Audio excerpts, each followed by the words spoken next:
11월 4일 월요일 새벽 기도회를 주님께 드리겠습니다. 찬송가 260장입니다. 찬송가 260장, 통일 찬송가 194장, 우리를 죄에서 구하시려. 찬양 드리겠습니다.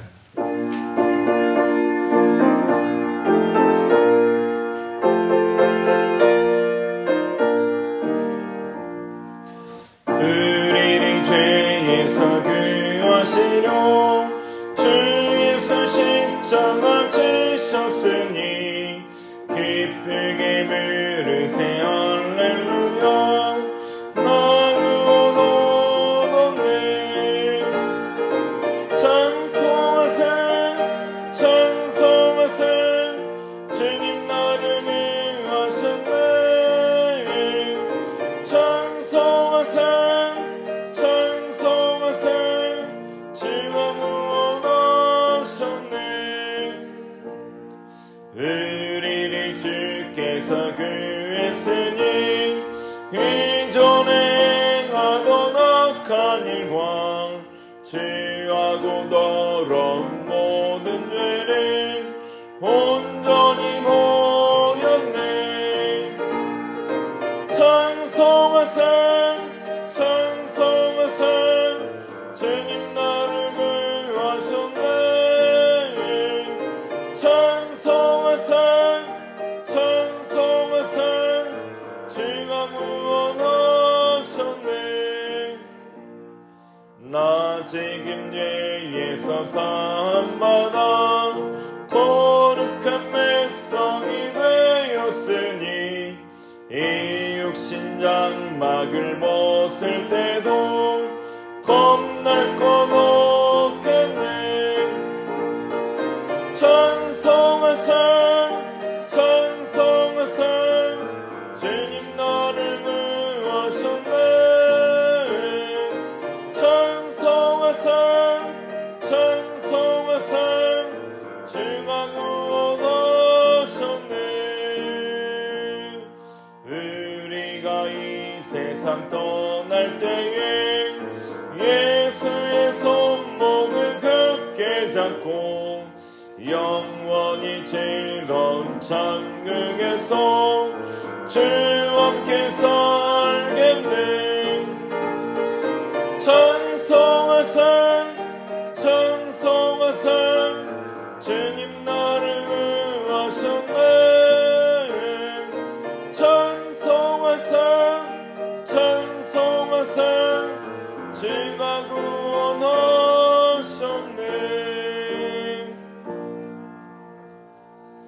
406장입니다. 406장, 통일 찬송가 464장.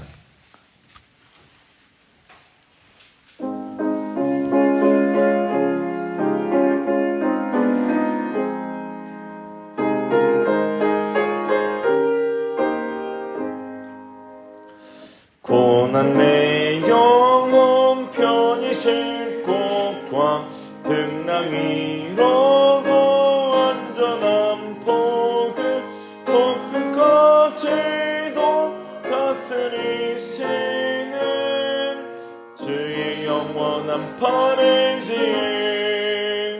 주의 영원하신 팔 함께여서 항상 나를 붙드시니 어느 곳에 가든지 요동하지 않음은 주의 팔을 의지함이라.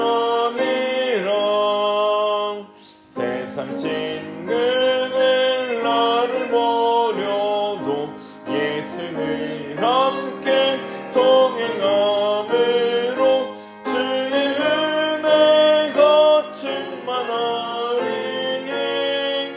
주의 영원한 팔을 지혜 주의 영원하신 팔 함께여서 항상 나를 붙드시니 어느 곳에 가든지 요동하지 않음은 주의 팔을 의지함이라.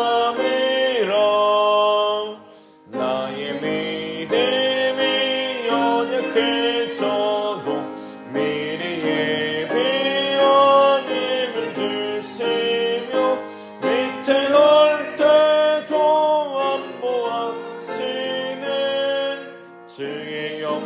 영원한 바르지에 주의 영원하신 팔 함께 하사 항상 나를 붙드시는 어느 곳에 가든지 요동하지 않음은 주의 팔을 들지 않으라.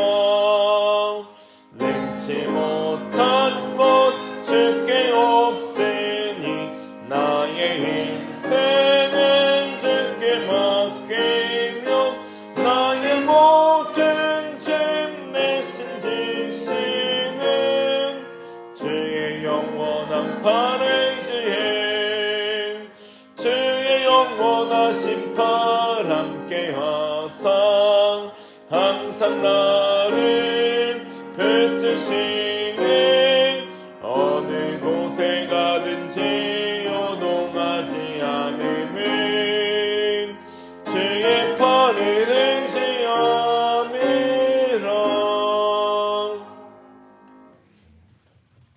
오늘 우리에게 주시는 하나님의 말씀은 요한계시록 1장입니다.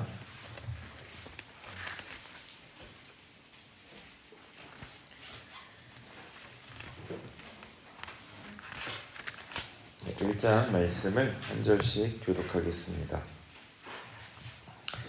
예수 그리스도의 계시라. 이는 하나님이 그에게 주사 반드시 속히 일어날 일들을 그 종들에게 보이시려고 그의 천사를 그 종 요한에게 보내어 알게 하신 것이라.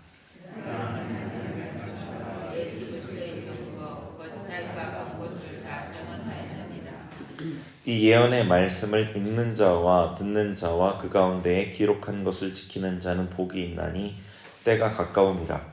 요한은 아시아에 있는 일곱 교회에 편지하노니 이제도 계시고 전에도 계셨고 장차 오실 이와 그의 보좌 앞에 될 일곱 종과 또 충성된 증인으로 죽은 자들 가운데에서 먼저 나시고 땅의 임금들의 머리가 되신 예수 그리스도로 말미암아 은혜와 평강이 너희에게 있기를 원하노라. 우리를 사랑하사 그의 피로 우리 죄에서 우리를 해방하시고 그의 하나님을 위하여 우리를 나라와 제사장으로 삼으신 그에게 영광과 능력이 세세로 있기를 원하노라.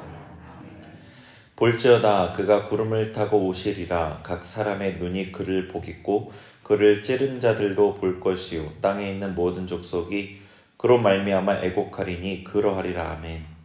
하나님이 이르시되 나는 알파와 오메가라. 이제도 있고 전에도 있었고 장차 올 자요 전능한 자라 하시라. 나 요한은 너희 형제요 예수의 환난과 나라와 참음에 동참하는 자라.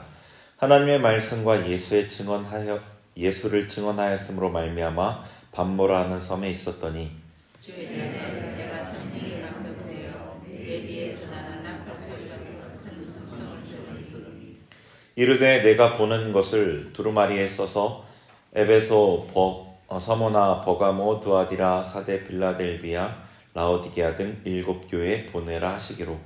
몸을 돌이켜 나에게 말한 음성을 알아보려고 돌이킬 때에 일곱 금천체를 보았는데 촛대 사이에 인자 같은 이가 발에 끌리는 옷을 입고 가슴에 금띠를 띠고 그의 머리와 털이 기기가 은양털 같고 눈 같으며 그의 눈은 불꽃 같고 그의 발은 풀무불에 단련한 빛난 주석 같고 그의 음성은 많은 물소리와 같으며 그의 오른손에 일곱 별이 있고 그의 입에는 좌우에 날쌘 금이 나오고 그 얼굴에는 해가 힘있게 비치는 것 같더라.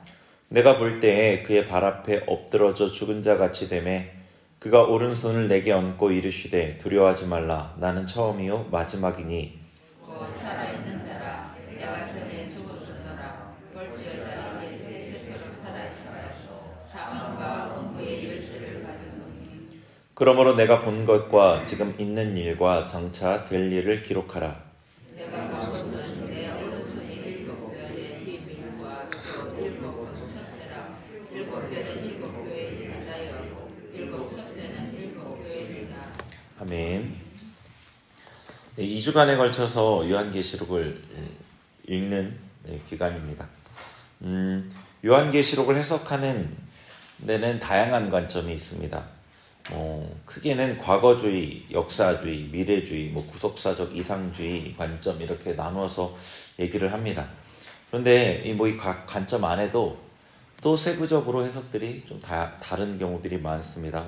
그래서 요한계시록을 볼 때는 정말 다양한 관점의 그 해석이 있고, 또 어떤 관점은 좀 단점이 좀 많이 부각되는 관점도 있긴 한데, 각 해석의 그 관점에는 의미와 근거가 나름 있습니다. 저는 요한계시록을 같이 나누려고 할 때 설교하면서 다양한 관점의 장점들을 좀 취하면서 본문의 문맥, 성경 문맥을 최우선한 해석을 하려고 애쓰려고 합니다.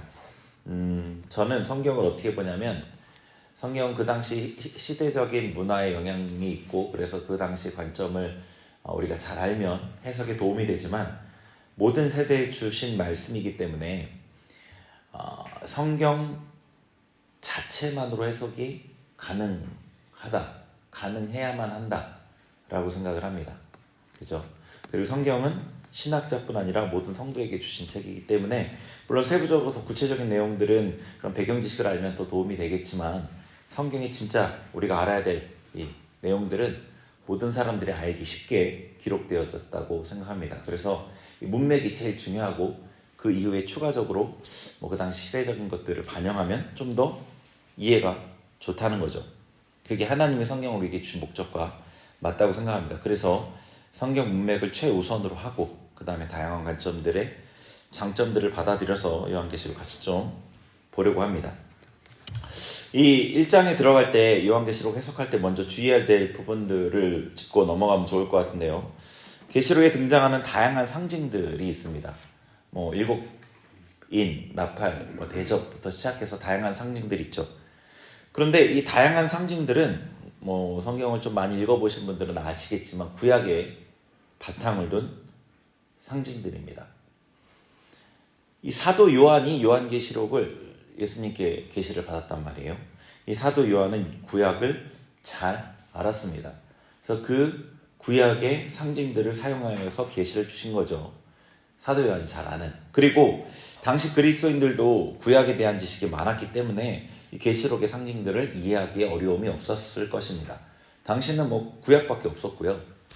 신약은 없었기 때문에 구약을 잘 알 수밖에 없었고, 그리고 여러분 그 초대교회 성도들의 그 신앙에 대한 것들을 보면은 우리랑 비교가 되지 않습니다. 거의 하루에 7번 기도했던 어떤 기도문에 대한 것들도 있고, 성경을 정말로 많이 읽었습니다. 정말로 거의 모든 기도를 성경을 갖고 기도를 했고요. 무슨 교회 절기들이 있으면 그 절기에 앞서서 금식하면서 성경을 읽고 얼마나 성경을 많이 읽었는지 모릅니다. 그래서 구약의 성도들은 초대교회 성도들은 구약 성경에 대한 지식이 많았을 것이고, 이 계시들의 상징을 잘 이해할 수 있었을 것입니다. 그래서 요한계시록을 이해하기 위해서는 사실 성경 전체에 대한 지식이 필요합니다. 그 다음에 주의해야 할 점이 사도 요한에게 보여준 계시라는 거죠. 2절에 보면 이렇게 되어 있습니다. 2절을 다시 한번 읽어보죠. 시작. 요한은 하나님의 말씀과 예수 그리스도의 증거 곧 자기가 본 것을 다 증언하였느니라. 아멘. 자, 여기 보면은 뭐라고 되어 있냐면 자기가 본 것을 다 증언하였느니라 이렇게 되어 있어요. 그러니까 요한계시록은 사도 요한이 본 것을 기록한 거죠. 본 것을 환상으로 본 걸 기록한 겁니다. 그러니까, 동영상을 글로 기록한 거예요. 쉽게 얘기하면. 그러니까 먼저는 우리도 같이 봐야 되는 거죠. 같이 봐야 합니다. 이 문자적으로 이게 무슨 의미인가를 따지기 이전에 먼저 요한이 본 것을 동영상으로 우리도 봐야 되는 거죠. 이 글을 읽으면서 동영상으로 보고 그 다음에 이해해야지 순서가 맞는 거죠. 그리고 모든 성경이 그렇듯이 요한계시록도 모든 세대의 성도들에게 주시는 말씀입니다. 따라서 요한계시록을 해석할 때 우리에게 해당하는 메시지가 있어야 됩니다. 지금 시대의 성도와 상관없는 해석은 성경이 주신 목적과 맞지 않겠죠. 그리고 마지막으로 요한계시록은 이 영적인 실체들을 보여준다는 겁니다. 요한계시록의 중요한 부분이. 앞으로 살펴보겠지만 예수님께서 그동안 감춰져 있던 영적인 실체를 보여주셔서 이 땅에 살지만 영에 속한 삶을 살도록 성도들을 깨우치시는 말씀이에요. 뭐 예를 들어 이런 거죠. 마귀, 사탄에 대한 게 성경에 보면 감춰져 있어요. 창세기 때 3장 여기 나오고, 그 다음에 성경에 마귀라는 이름이 거의 잘 등장하잖아요. 욥기에 한번 등장하고, 구약 성경에 거의 등장하지 않아요. 예수님이 이 땅에 오시니까 갑자기 마귀가 그때 창조된 것처럼 엄청난 많은 마귀들이 나타나요. 그거는 그동안 숨어있던 마귀들이 잠깐 예수님의 빛 가운데 드러났다는 거겠죠. 예수님께 승천하신 다음에 또다시 마귀가 잘 안 보여요. 사도행전에서 나오지만 가끔씩 등장해요. 서신서에는 잘 많이 안 나와요. 그죠? 그런데 요한계시록에 보면은 그 마귀의 존재가 아주 분명하게 나타납니다. 성도들을 핍박하는 존재가 마귀였고, 그리고 이 세상에 그 자기의 뜻대로 역사하는 그 존재, 마귀에 대한 존재, 그리고 하나님의 다스림, 하늘 보좌의 실체, 우리가 예배하는 그분의 영광, 뭐 요한계시록 4장에 나오죠. 어떤 영적인 영역에서 이루어지는 전쟁, 이런 것들. 요한계시록에서는 12장에서는 창세기부터 요한계시록 앞부분까지 이 마귀와 어떤 그 교회와의 전쟁, 하나님의 백성들과의 전쟁, 이런 것들이 요약돼서 쭉 나오거든요. 그래서 영적인 실체를 보여주는 책이에요. 보이지 않는 하나님의 영광과 다스림, 사단의 활동, 교회의 영적인 상태, 2장 3장에는 교회의 영적인 상태를 보여주죠. 눈에 보이지 않는. 그리고 하늘의 전쟁, 마지막 심판. 이 땅에 속한 사람들은 전혀 공감할 수 없는, 그렇지만 영에 속한 성도에게는 분명한 현실을 알려주시는 책이에요. 그 계시록입니다. 계시는 드러내서 보여주신다는 뜻이에요. 그동안 감춰져 있던 것을 드러내 보여줍니다. 그래서 이 요한계시록은 현대화에 물들어서 세속화된 교회, 성도들에게는 정말 중요한 적실한 말씀인 거죠. 현대화라는 것은 물질에 창념하게 만들잖아요. 물질에 집중하게 만들어요. 이 시대, 이 세대, 오늘의 삶에 집중하게 만드는 게 현대화인데, 자객에 집중하게 만들고 영적인 것들을 터부시하는 시대입니다. 근데 이 요한계시록은 영적인 것을 밝히 드러내 보여주는 책이라는 거죠. 우리에게 정말 적실한 말씀입니다. 오늘 1장을 보는데요. 1장의 구조는 1에서 3절의 프롤로그고요. 4에서 8절의 임사와 찬양의 내용이 나오고, 9절에서 20절에 심판자 예수님의 비전으로 이렇게 나눠져 있습니다. 전체를 다 볼 수는 없지만 좀 훑어보도록 하겠습니다. 1절에서 3절에 보면은요, 아까 읽었죠? 1절에서 3절. 네. 다시 읽어보죠. 시작. 예수 그리스도의 계시라. 이는 하나님이 그에게 주사 반드시 속히 일어날 일들을 그 종들에게 보이시려고 그의 천사를 그 종 요한에게 보내어 알게 하신 것이라. 요한은 하나님의 말씀과 예수 그리스도의 증거 곧 자기가 본 것을 다 증언하였느니라. 이 예언의 말씀을 읽는 자와 듣는 자와 그 가운데에 기록한 것을 지키는 자는 복이 있나니 때가 가까움이라. 아멘. 이 사도 요한께서 요한계시록을 어떻게 쓰게 됐는지, 얼마나 중요한 책인지를 알려주는 거죠. 요한계시록은 예수 그리스도의 계시입니다. 반드시 속히 될 일입니다. 천사를 통해서 요한에게 보여주신 것입니다. 그리고 사도 요한은 받은 계시를 성실하고 정직하게 증언했습니다. 이 말씀을 읽고 듣고 지키는 자가 복이 있습니다. 그래서 이 말씀은 우리에게 하시는 말씀인 거죠. 사도 요한이 이 요한계시록을 아시아 7교회에 보내셨어요. 그리고 보면은 이제 4절부터 나오는 얘기인데요. 7교회에 보내셨어요. 그리고 이 성부, 성자, 성령의 이름으로 7교회에 축복을 하는 거죠. 인사를 하는 겁니다. 은혜와 평강이 있기를 바라노라 인사를 하는 겁니다. 여기 4절, 5절에 성부, 성자, 성령이라는 건 제가 설명하지 않겠습니다.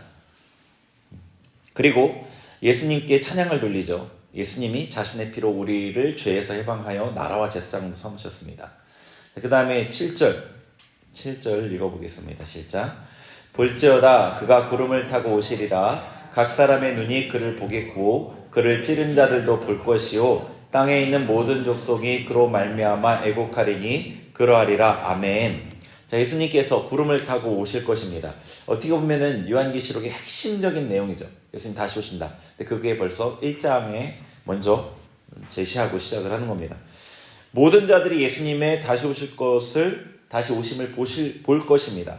믿는 성도는 예수님이 오실 것을 고대하지만 다른 이들에게는 애곡할 것입니다.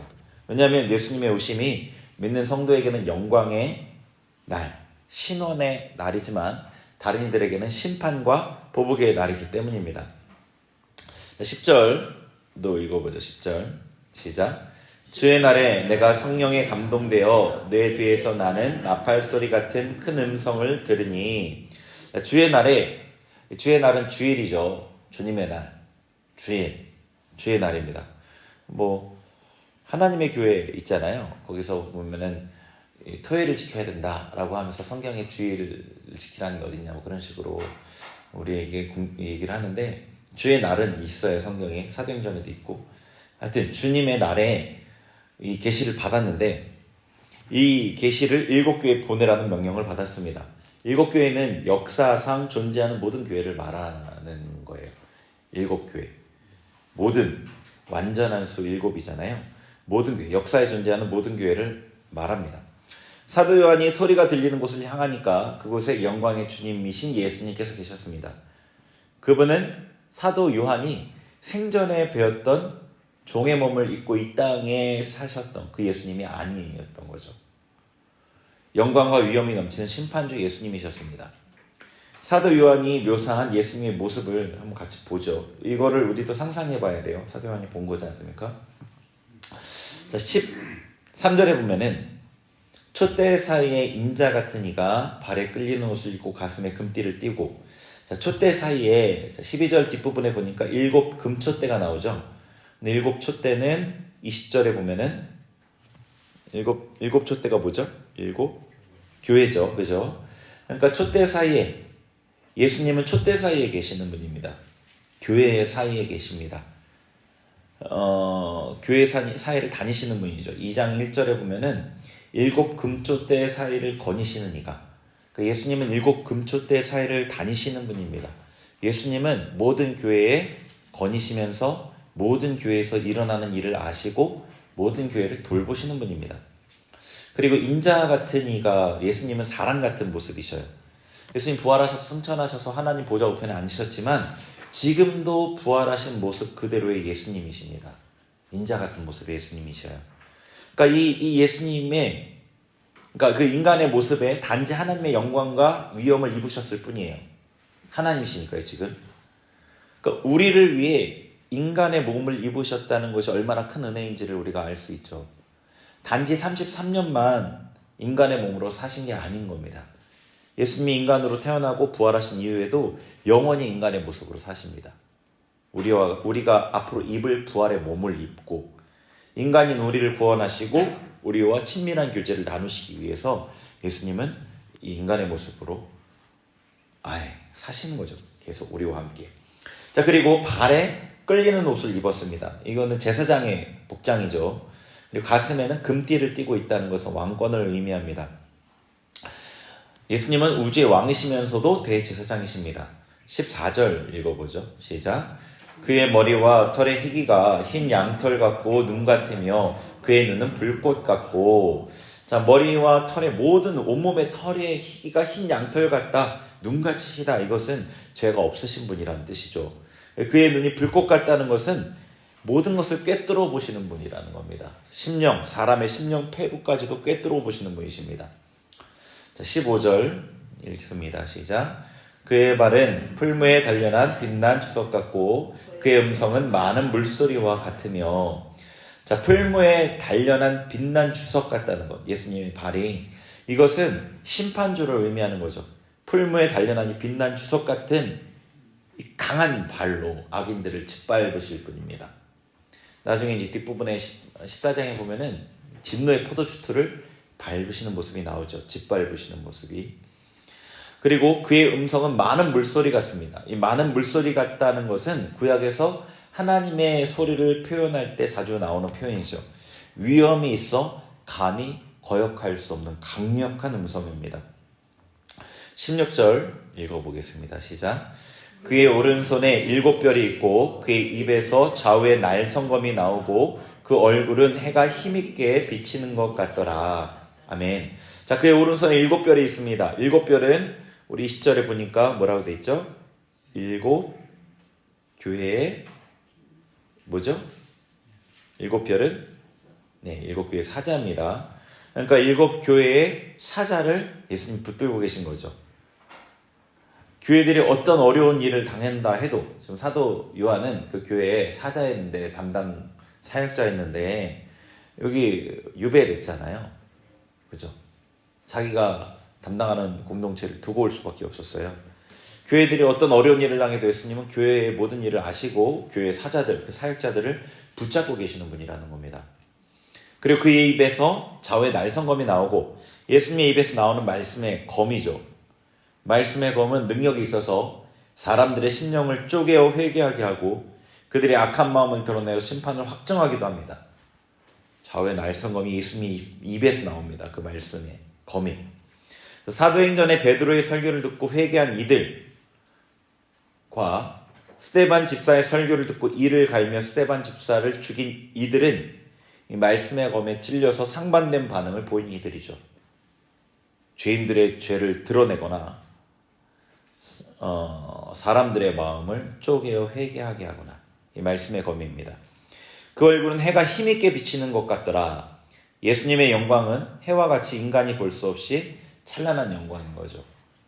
예수님은 영광으로 충만하신 분입니다. 자, 17절 읽어보겠습니다. 시작. 내가 볼 때에 그의 발 앞에 엎드러져 죽은 자 같이 되매 그가 오른손을 내게 얹고 이르시되 두려워하지 말라, 나는 처음이요 마지막이니. 아멘. 사도 요한은 예수님을 보고 죽은 자처럼 되었습니다. 사도 요한이라도 죄를 품은 인간이기에 영광의 주님 앞에 죽음의 두려움으로 혼절해버린 거죠. 그러나 예수님은 사도 요한에게 오른손을 얹고 두려워하지 말라 하시면서 사도 요한에게 힘을 주십니다. 사도 요한은 예수님을 믿어서 의롭게 되었기 때문이죠. 우리도 예수님께서 사도 요한에게 자비를 베푸시고 두려워하지 말라 하신 것처럼 은혜를 예수님께 받지 못하면 예수님을 배울 수가 없습니다. 그분이 사도 요한에게 두려워하지 말라라고 자비를 베푸신 것처럼 우리에게 자비를 베풀지 않으면 예수님을 배울 수 없습니다. 그분 앞에 죽은 자가 됩니다. 우리가 믿음으로 의롭게 되었지만 우리의 존재는 여전히 죄를 가진 인간입니다. 예수님 앞에 우리가 겸손하고 또 겸손하게 그분의 은혜를 구해야 되는 거죠. 내가 친하게 알고 있는 누구를 만나듯이 그렇게 쉽게 만날 분이 아닙니다. 예수님은. 여기에 나와 있는 예수님은 영광과 위엄이 넘치시는 분입니다. 우리가 복음서에서 본 인간의 어떤 그 연약함을 갖고 있는 예수님이 아니죠. 지금 예수님은 이런 모습입니다. 사도 요한조차도 예수님을 만났을 때 죽은 자같이 되고 그분의 은혜를 받아야만 예수님을 대면할 수 있었던 거라는 거죠. 예수님 앞에 겸손하고 또 겸손하게 그분의 은혜를 구해야 되는 거죠. 믿음으로 의롭게 된다는 교리가 우리에게 나는 의인이다 라고 자부할 수 있는 근거가 되지 못합니다. 의롭게 하신 주님께 겸손과 감사한 마음으로 머리를 조아리는 것이 이 우주의 왕을 대면하는 적절한 우리의 마음가짐이에요. 사도 요한은 교회 핍박 시기에 이 반모섬에 유배되었습니다. 물론 당시는 사도 요한이 이 성경을 쓸 당시는 극심한 최악의 핍박까지 갔던 시기는 아니라고 합니다. 그러나 이 사도 요한의 입장에서 낙심이 찾아왔을 수 있죠. 자신이 돌봐야 하는 교회가 걱정되었을 겁니다. 그러나 예수님께서 자신의 모습을 사도 요한에게 보여주신 거예요. 내가 교회를 돌본다. 내가 교회 사역자들을 붙들고 있다. 내가 영광과 위엄이 넘치는 심판주이고 왕이며 제사장이다. 예수님의 말씀의 능력, 그분이 가진 권세와 영광. 사도 요한이 그동안 믿음으로 예수님을 바라보았지만 예수님이 이런 분이신 줄까지는 실감하지 못했을 것입니다. 못했던 것 같습니다. 사도 요한이 본 예수님을 우리도 봐야겠죠. 어쩌면 우리에게 이 예수님은 세상의 부조리와 내 삶의 문제까지도 해결하지 못하는 무력한 분으로 여겨질지도 모르겠습니다. 단지 무기력한 내 옆에서 내 마음을 위로해주고 공감해 주시는 분 정도로 생각하고 있는지 모르겠습니다. 실제로 그런 메시지를 많이 저는 듣는 것 같습니다. 그러나 실상은 진짜 영적인 실제인 겁니다. 이게요. 예수님에 대한 영적인 실제를 우리에게 보여주고 있는 거라는 거예요. 실상은 예수님께서 왕이시고 영광과 위엄이 넘치는 분이신 겁니다. 그분이 세상 만물을 다스리고 계신다는 거예요. 사도 요한에게 보이신 예수님이 승천해서 그 예수님이 하늘에서 만물을 다스리시는 분입니다. 그러면 세상의 악과 불의는 왜 존재하는가? 왜 내 삶의 문제는 그대로인가? 영적인 눈이 가려인 우리는 보지 못하고 알지 못하는 그 이유가 있는 거죠. 그래서 우리가 은혜를 받고 마음의 눈이 열리면 감사하게 되고 수긍하게 되고 인내할 수 있게 되는 거죠. 진짜가 보이니까요. 그 이유가 보이니까요. 예수님께서 계시록을 통해 우리에게 알려주시는 거죠. 믿음으로 실상을 보라는 겁니다. 네. 진짜를 보고 판단하는 그 지혜. 육신의 눈이 아니라 진짜. 이 물질적인 것은 영적인 세계의 반영이에요. 실상은 영입니다. 여러분도 이 몸을 갖고 있고 몸도 역시 나이지만 진짜는 내 영혼이죠. 왜냐하면 몸은 100년이 채 되지 않아서 썩어져 흙으로 돌아갈 거고 영혼이 남으니까요. 그리고 영혼의 반영이 육을 통해 나타나잖아요. 우리의 마음의 소원을 육을 통해 실행하고 우리의 마음의 소원을 추구하고 살아가고 이 영이 진짜예요. 영혼이 그게 진짜입니다. 육을 터부시하는 게 아니라 그게 진짜 나라는 거예요. 여러분이 육신의 눈으로 판단하지 않고 진짜 보이는, 진짜 보는, 진짜를 보고 판단하는 예수님 영적인 실상 그런 판단하는 지혜가 있으셨으면 좋겠습니다. 같이 기도하겠습니다. 오늘 말씀을 생각하면서 기도하죠. 먼저 우리에게 보이신 이 계시록 말씀을 통해 보여주신 예수님의 모습을 우리도 보길 바랍니다. 영광과 위엄에 넘치는 예수님, 권능의 예수님, 전능자 예수님, 온 우주의 통치자 예수님, 그 예수님을 좀 바라봤으면 좋겠고요. 우리 삶에 어떤 문제들 혹여나 그것 때문에 하나님을 의심하거나 믿음을 의심하거나 원망했던 것은 없는지 주님이 모든 것을 다스리고 계신데 네. 그리고 우리가 겸손함으로 그 주님 앞에 섰으면 좋겠습니다. 서야 합니다. 네. 우리 그렇게 하나님 앞에 기도했으면 좋겠습니다. 우리 같이 기도하겠습니다. 하나님 아버지, 주님 이 시간에 우리가 우리 주님 예수님 앞에 나아갑니다. 주님 온 우주를 다스리시는 왕, 우주의 왕이신 예수님 앞에 우리가 겸손하게 머리를 조아리며 마음을 낮추며 나아갑니다. 아버지, 좌우의 날성검같이 우리의 심령 골수를 쪼개낸 하나님의 말씀 앞에 우리가 나아갑니다. 지금 우리가 그동안 너무 무지하여 아버지 알지 못하였습니다. 예수님의 권능과 위엄을 알지 못하였습니다. 주님 그래서 삶에 아버지 원망하거나 주님의 아버지 주님을 믿지 못했던 우리의 삶의 모습이 있습니다.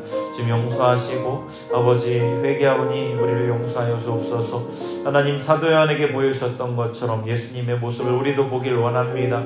하나님 인간의 연약함을 가셨던 예수님 아니라 지금 온 우주를 다스리시는 그 예수님의 권능을 우리도 보길 원합니다. 그리하여서 하나님께서 모든 것들을 선으로 이루시는 주님을 믿음으로 감사함으로 오히려 주님을 찬양할 수 있는 그런 믿음을 우리에게도 허락하여 주옵소서. 우리의 눈을 열어 주옵소서. 이 땅에 아버지 마음 고정하여 사는 것 아니라 우리의 눈을 열어 하늘을 바라보며 우리의 눈을 열어 진정한 주인이신 예수님을 바라보며 살아가게 하소서. 하나님 이 땅의 통치자들, 이 땅에 힘 있는 자들이 아니라 진정한 권세자 예수님을 바라보며 살아갈 수 있게 하여 주옵소서. 우리의 눈을 열어 주옵소서. 우리에게 역사하여 주옵소서. 우리의 마음 눈을 밝혀 주옵소서. 주님 감사합니다. 우리 계속해서 개인과 또 가정과 자녀들을 위해서 같이 기도하겠습니다. 우리 가정, 우리의 삶에, 우리 자녀들의 삶에 하나님의 영광이 임하고 하나님의 나라가 임하고 그 무엇보다 영적인 것이 실상이 되어서 하나님의 나라를 위해 영을 위해 살아가는 우리 가정과 내가 되게 우리 자녀들이 되게 기도하겠습니다. 하나님 아버지, 우리 가정을 위해 기도합니다. 우리 자녀들을 위해 기도합니다.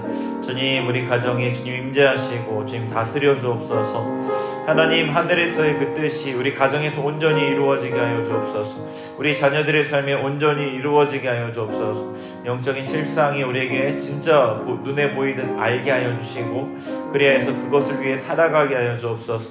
하나님을 섬기며 살아가게 하여 주시고 아버지 다시 오실 주님을 고대하며 살아가게 하시고 주님의 나라의 상급을 위해 살아가게 하여 주옵소서. 주님 우리의 가정을 복내려 주옵소서. 아버지 진정 아버지 주님 주시고자 하는 복을 허락하여 주옵소서. 주님을 가까이 하고 주님을 가까이 누리며 주님께 주시는 신령한 것들로 풍성해지는 그런 복을 허락하여 주옵소서. 이 땅에 아버지 필요들 우리에게 중요하지만 그것은 금세 사라지고 없어질 것들입니다. 썩지 않을 양식, 영원하도록 있는 양식, 우리를 영생하도록 하는 양식을 위해 우리가 일하며 애쓰게 하여 주옵소서. 주님 우리의 삶을 그렇게 축복하여 주시고 나를 그렇게 축복하여 주시고 나의 자녀들 우리의 자녀들을 그렇게 축복하여 주옵소서. 주님 감사합니다. 하나님 우리가 날마다 읽는 이 말씀이 진짜가 되길 원합니다. 말씀의 세상과 내가 살아가는 세상이 분리되지 아니하고 하나 되는 세상이 되길 원합니다. 성경에서 말씀하신 그 예수님이 우리의 삶에서도 동일한 예수님이길 원합니다. 우리에게 그러한 믿음을 허락하여 주옵소서. 사도 요한이 보았던 예수님을 우리도 보고 믿게 하여 주옵소서. 그리하여 믿음의 삶, 영에 속한 삶을 살아가게 하여 주옵소서. 감사드리며 예수님의 이름으로 기도합니다. 아멘.